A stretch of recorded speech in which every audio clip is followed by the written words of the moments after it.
2 more games to go, more second half destruction, 2 more games till the championship and our 2-point deduction.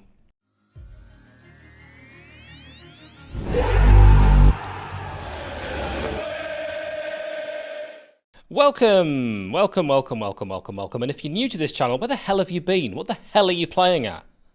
No, actually, I'd like an apology. What? Unreal. Saturday, 3 p.m, Everton versus Sheffield United. Our last match ever at Goodison Park, probably. We'll see. We begin these previews by looking back over our shoulder.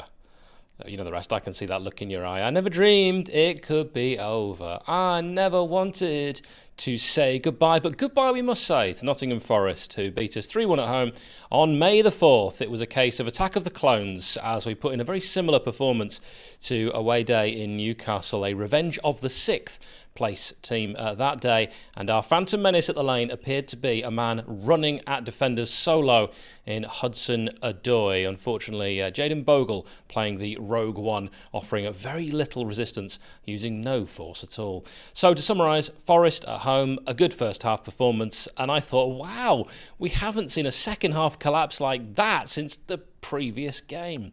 Anel sent off. I do ask, is that the last time we're going to see him in a Blade shirt? Just because? Do you think that's it? I think Wilder will go, do you know what? You're probably not going to be here next season as well. As I know it was a second yellow, but I don't know. Maybe he plays the last game. Holgate, of course, on loan. Can't play against Everton. So will we see a change of formation? Is it back for time? Well, let's talk Blades team news and a predicted lineup. We know that the long-termers, Basham, Egan, Lowe, Tom Davies, McBurney, Reece Norrington-Davies, Baldock, we are now hearing likely to move to Panathinaikos in Greece. Interesting. A good video from Ollie on this channel about that possible move. Check it out. Rhian Brewster was on the bench against Forest. Could he push for a start at Everton? He'd be keen, I'm sure, the former Liverpool man, to play well against Everton. Possible. I mean, he played really well in that start of Wolves away, so I wouldn't be completely against it. What have we got to lose? I mean, you remember that moment that Everton away when there was no one there and we threw Jebbison in? Bit of a surprise start up front, 1-1-0, and he scored. 𝗏𝗏𝗏 was back as a second half sub against Forest. Could he push for a start at Goodison? What do you think? I mean, for the lineup in general, it might be quite hard to pick this one because we know there's going to be some key players out, and I've already mentioned we might need to change the formation. Here's what I think. If you'd like to predict your lineup like this, you can join the Fan Hub community using the link in the description or using the code 𝗏𝗏𝗏𝗏𝗏𝗏𝗏5. Wes in goal. We think the 𝗑𝗏𝗏𝗏𝗏 experiment is over. Bogle didn't have a good game against Forest, as I've mentioned, in a sort of Star Warsy way. Then if you got that. Trusty, Robinson, Osborne. So that is right foot. So actually, if we go with Wes, it's left foot, right foot, left foot, left foot, left foot. We're a very left-footed team. Hamer, maybe Souza, Arblaster. If you put Brooks in there, throw in another left footer. 𝗏𝗏𝗏𝗏 might start, Archer, Ben, Brereton, Diaz. Now, what do you think Chris Wilder will go with? And is there a case for not playing the players that aren't going to be here next season, or do you just limp towards the end of the season? Like Wes, probably not going to be here next season. Souza, probably not going to be here next season. 𝗏𝗏𝗏𝗏𝗏, Archer, Ben, Brereton, Diaz. That's 5 of the starting 11 I've just picked there. Probably not going to be here. So do you mix it up? Do you say, I want to see the players that are going to be here? You know, show me something. So, you know, you're Soulas, you're I don't think Anis Bensalmani will be here either. I just suddenly thought of him. No, I can't think of a single other player now. That's just the way it is.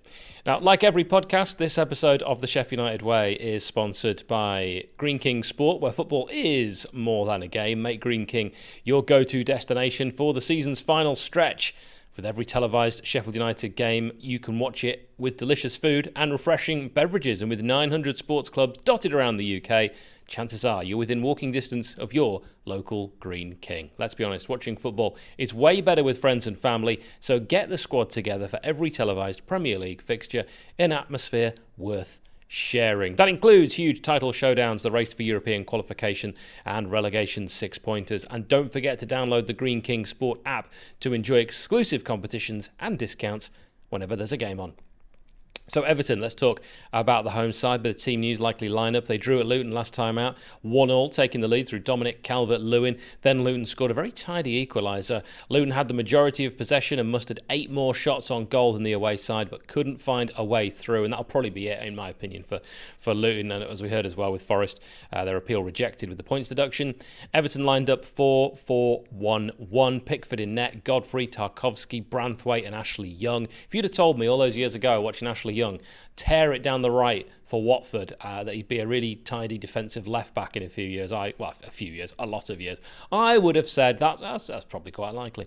Harrison, 𝗬𝗏𝗂𝗏, Garner and Dwight McNeil, 𝗐𝗂𝗏 and Dominic Calvert-Lewin up front. We saw Onana, Beto, Coleman, Gomez and 𝗏 all on as subs for the 𝗏𝗏𝗏s. I think it'll be very much the same team for Saturday. So yeah, Pickford, Godfrey, Tarkowski, Branthwaite, Young, Garner, Gay, Harrison, 𝗐𝗂𝗏, McNeil, Calvert-Lewin. But Seamus Coleman may start right back instead of Godfrey. It's potentially his last home game ever for Everton, so it might be nice to do that. Or bring him on, a nice send-off that way. I don't know.